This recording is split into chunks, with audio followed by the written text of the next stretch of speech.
आपल्या घरातल्या परंपरा, आईच्या हाताची चव आणि जुन्या आठवणी यांच्याशिवाय बघा कोणताही सण वा प्रसंग पूर्ण होतच नाही, होय ना?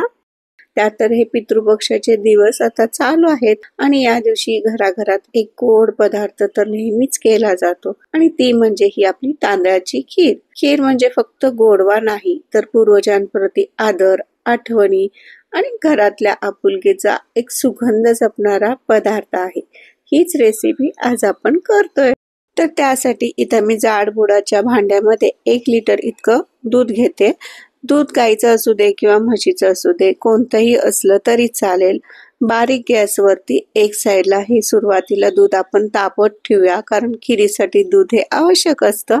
आणि त्यानंतर आपण करतोय तांदळाची खीर. तर त्या खिरीसाठी आपल्याला तांदूळ घ्यायचा आहे, तो पण एकदम सुगंधी असलेला सुवासिक तांदूळ असेल तर खीर अजून छान होणार. तर सगळ्यांच्या घरोघरी हा इंद्रायणी तांदूळ असतोच असतो. तर तुम्ही अर्धा कप तांदूळ घेतलाय.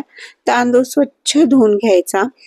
इंद्रायणीच्या ऐवजी आंबेमोहर तांदूळ असेल तर अजून खीर छान होणार.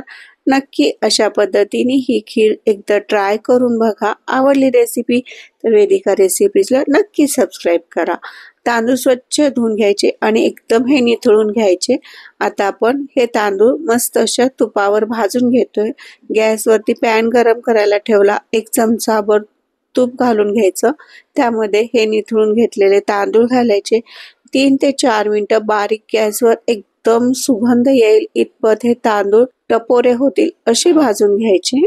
बघा, हा तांदूळ जर तुम्ही तुपावर भाजत असाल ना, नक्कीच सुगंध दरवळत राहणार. आता हे तांदूळ 3-4 मिनिटांनंतर छान भाजून झाले, पूर्ण थंड झाले ना, तरच हे मिक्सरच्या भांड्यामध्ये काढून घ्यायचे. कारण जर तुम्ही गरम गरम तांदूळ भाजलेले मिक्सर मध्ये दळायला घातले, गरमीने आतमध्ये वाफ तयार होते आणि प्रसंगी हे तांदूळ सगळ्या भांड्याला चिटकून बसतात.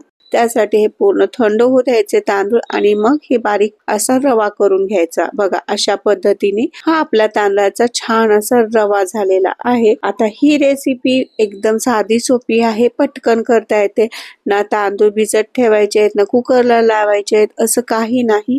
तर अशा पद्धतीने ही खीर तुम्ही एकदा जरूर करून बघा. असा एकदम कोरडा तांदळाचा रवा तयार झाला.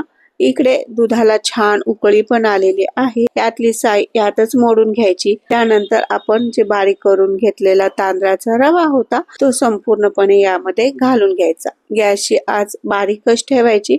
आता आवडीनुसार याच्यामध्ये तुम्ही ड्रायफ्रुट्स टाकू शकता, परंतु ही तांदळाची ओरिजिनल खीरची टेस्ट घालवायची नाही. फक्त हे चारोळे मी इथं घातलेत की जेणेकरून ह्या खिरीमध्ये आपण खाताना दाताखाली येतात आणि छान अशी ही खीर लागते. आता हा तांदळाचा रवा घातला, नंतर छान असं मिक्स करून घ्यायचं.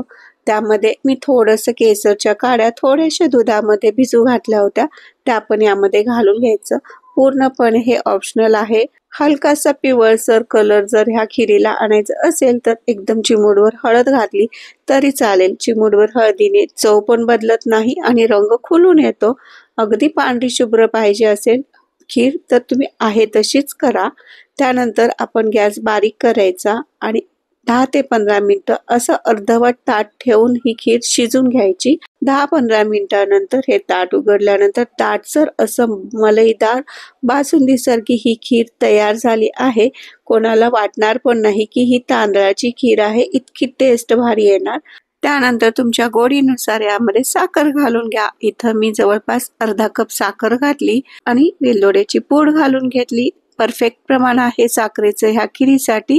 कमी गोड हवे असेल तर कमी, जास्त गोड हवे असेल तर जास्त साखर घाला आणि ही मस्त अशी तांदळाची बासुंदी टाईप मलईदार खीर नक्की करून बघा. आवडली रेसिपी तर वेदिका रेसिपीजला एकदा व्हिजिट करा. आवडले चॅनल तर नक्की सबस्क्राईब करा. धन्यवाद.